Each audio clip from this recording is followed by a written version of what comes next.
My name's Jasmine Ataullah. I'm the designer behind Jasmine Ataullah Jewellery, and we are based in Brighton. So my first interest in jewellery definitely came from my mum. I was just obsessed with her jewellery boxes. She had boxes, stacks of them, just full of silver jewellery, and I would be playing for hours and hours and hours. I was working in graphic design and I wanted a more creative outlet, so I was actually researching craft courses and came across silversmithing, and it just went from there.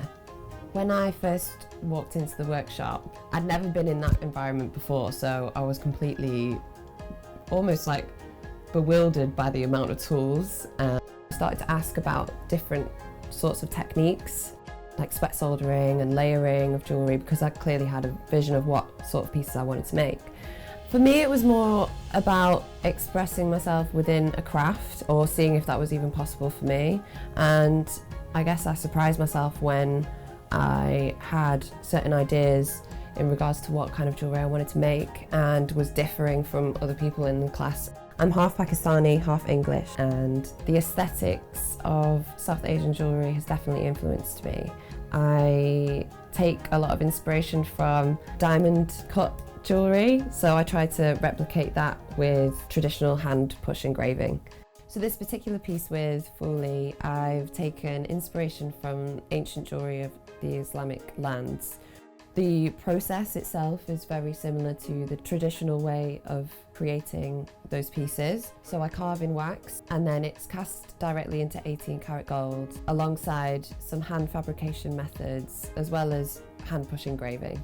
I've always worked with greens throughout my work, even with the less precious stones. I would use green turquoise. Greens have always been an ongoing theme, and peridot is the perfect stone for me to use because of that.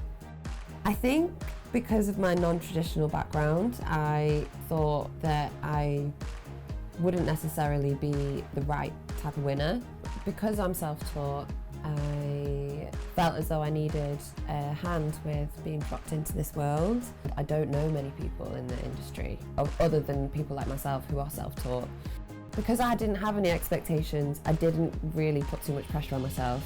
I wasn't that well prepared, but luckily the judges were helpful in not expecting too much of a presentation. The judges really helped put me at ease, and I was very grateful for them. To have won is just such an incredible opportunity.